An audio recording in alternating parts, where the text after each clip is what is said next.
Pleasant morning, my dear children. In bioscience, today we are going to see topic Unit 18 Organization of Tissues. In the past class, you had seen the plant tissues. In this today's session, we are going to see the different types of animal tissues. Before going to see the different types of animal tissues, first we have to know what is meant by a tissue. Tissue is nothing but that is one or more type of specialized cells which are grouped together with extracellular matrix, that is called as tissue. Then the study of a tissue is called as histology. Okay. This tissue is classified into two types. First one, it is a simple tissue. The next one, it is the compound tissue. In simple tissue, that is a group of cells which are similar in origin and structure and also its form. They all performing the specific function, they work together. Such type of tissue is called as simple tissue. Then coming to the compound tissue, it is a different origin, that is different origin, different structure and different function, but they all coordinate together to perform a specific single function. It's called a compound tissue. Based on their structure and function, animal tissues are grouped into four types. First one, epithelial tissue, then second one, connective tissue, third one, muscular tissue, then fourth one, nervous tissue. Now we are going to see all the four types of tissues in detail. First we are going to see epithelial tissue. This epithelial tissue having certain characteristic features. It acts as a covering as an external surface of the body and also internal organs. Then these epithelial tissues are arranged very tightly, that is the space between each cell is very less, that is extracellular space is very less. Then these epithelial tissues is placed on the basement membrane. Then after that, these epithelial tissues because of placed on the basement membrane, it lack blood vessels. Then how it get nutrition? It get nutrition through a connective tissue which is underlying to the epithelial tissue. This epithelial tissue is classified into two types, simple epithelium and compound epithelium. Then what is meant by simple epithelium? Simple epithelium is nothing but it is a single layer of cell which is placed on the basement membrane. Then what about compound epithelium?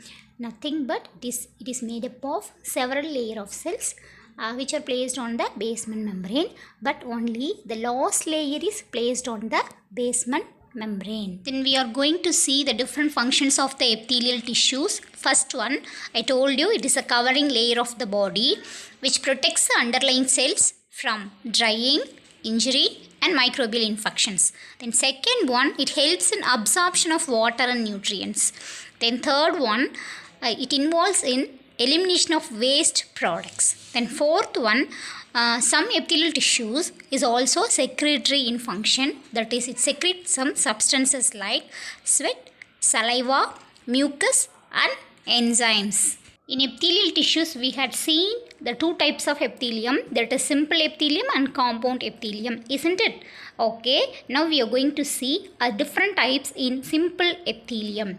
The simple epithelium consists of five types. First one, squamous epithelium, then second one, cuboidal epithelium, third one, columnar epithelium, fourth, ciliated epithelium and fifth, glandular epithelium.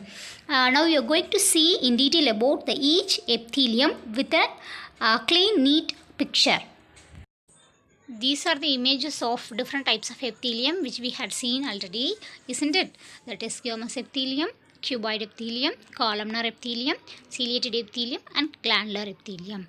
Now we are going to see each of these epithelium and its character in detail. First one, squamous epithelium, that is the yellow shaped irregular structure in the picture 1, that is a squamous epithelium. It is a thin flat cells. The cells are flat, thin and also it is having a prominent nucleus. It is nucleus, that is a dark dot-like structure, that is the nucleus. In addition to that, the cell has a irregular border. The border is not proper. It is not having a definite shape. It is having a irregular border which are which are binded with the neighboring cells. That is, the neighboring cells are binded together. Then squamous epithelium is also called as pavement membrane. That is, this squamous epithelium is particularly present in the lining of the buccal cavity, that is in the mouth. The buccal cavity lining is made up of the squamous epithelium. Then lung alveoli, that is alveoli. Exchange of gases takes place in the alveoli. In that particular alveoli, this squamous epithelium cells are present. In addition to that, that is in kidney, the proximal tubule, that is in this tubules only, that is filtration of the substances will happen. This proximal tubule portion is also made up of the squamous epithelium. Then in addition to that, that is covering of skin and tongue, that is even our tongue and skin is made up of same type of epithelium, that is the squamous epithelium. What is the function of the squamous epithelium? It will protect our body from mechanical injuries. Okay, then drying and invasion of germs. Look at this picture. This picture shows the simple cuboid epithelium. That is, the simple cuboid epithelium is composed of single layer. It is made up of a single layer cubical cells. The cells are some cube-like structure. Nucleus is round and it is located in the center of each cell. Then the tissues of this type of cuboid epithelium are present in then thyroid vesicle, salivary gland, sweat gland and exocrine pancreas. All the glands which secreting some enzymes having this type of cuboid epithelial cells. It is also found in intestine and tubular part of nephron. That is, it is also having a microvilli which helps in absorption. That is, this villi helps in increase absorption of the surface area. That is the main function of this cuboid epithelial cell is secretion and absorption. Because of the presence of microvilli, it will actively absorb. Then secretion is, that is all the salivary glands, sweat glands. It have to release, salivary glands release the enzyme, then sweat gland release the sweat. Look at this picture. This is the picture of columnar epithelial cells. It is clearly shown that is the columnar epithelial cells are slender, elongated, pillar like cells. These are pillar like cells, elongated cells. Then the nucleus is located at the base of the each cell. Look at this picture. That is a dark pink structure, that is round pink structure, that is the nucleus which is present at the base of the cell. Then this type of cell is found in that is the lining of the stomach, which is stomach having this columnar epithelial cells. Then gallbladder and bile duct which is present in the liver. Liver having gallbladder and bile duct. Gallbladder stores the digestive juice. Then bile duct which will release the digestive juice through the bile duct. These two structures having this type of columnar epithelium.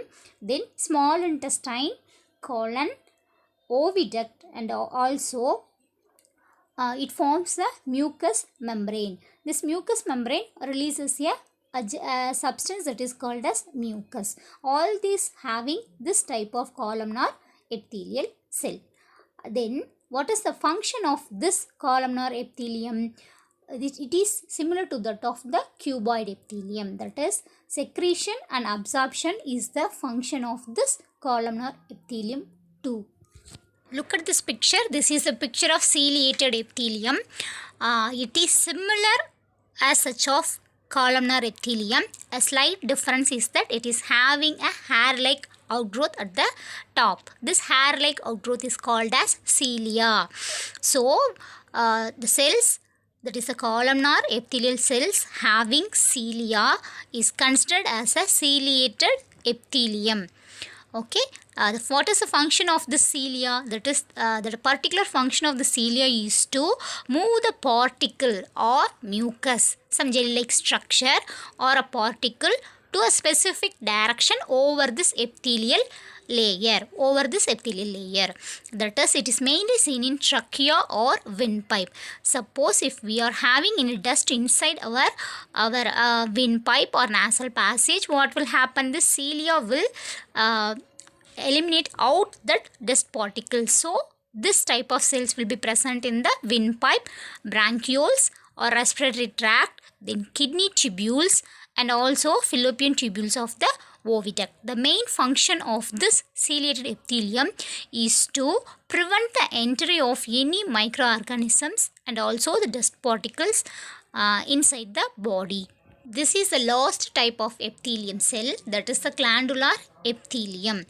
Gland means it will secrete some chemical substances, that is called as glandular epithelium. That is why it is called as glandular epithelium. It is having some gland cells which will secrete a chemical substance to the epithelial surface.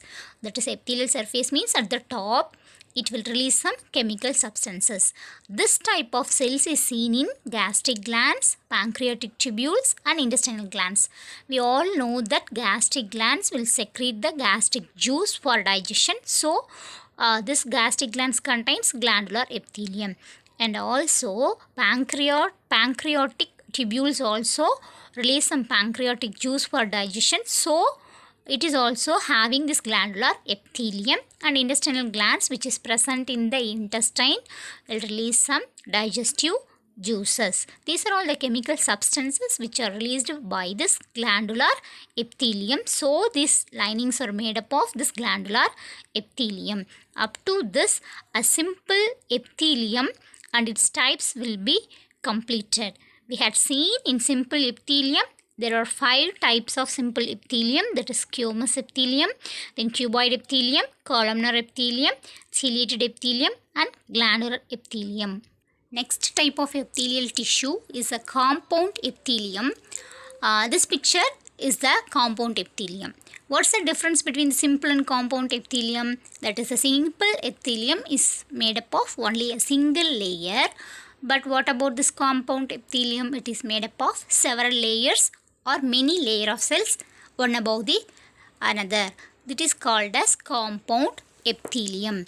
This because of the presence of more than one layer of cells, it is also called as stratified epithelium. Okay, wow. This appearance is called as stratified appearance. Okay, wow.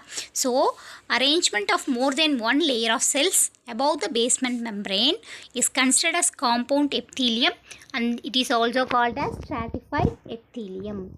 The main function of this compound epithelium or stratified epithelium is to protect the underlying tissue from mechanical and chemical stresses. That is, it is the thickest layer, no? So, it protects the remaining tissues which is present under this compound epithelium. Then also it is present in dry surface area of the skin, covers the dry surface area of the skin and also the moist surface area of the buccal cavity and pharynx. Why it covers the skin means it acts as a waterproof jacket and prevent the entry of water into the cells.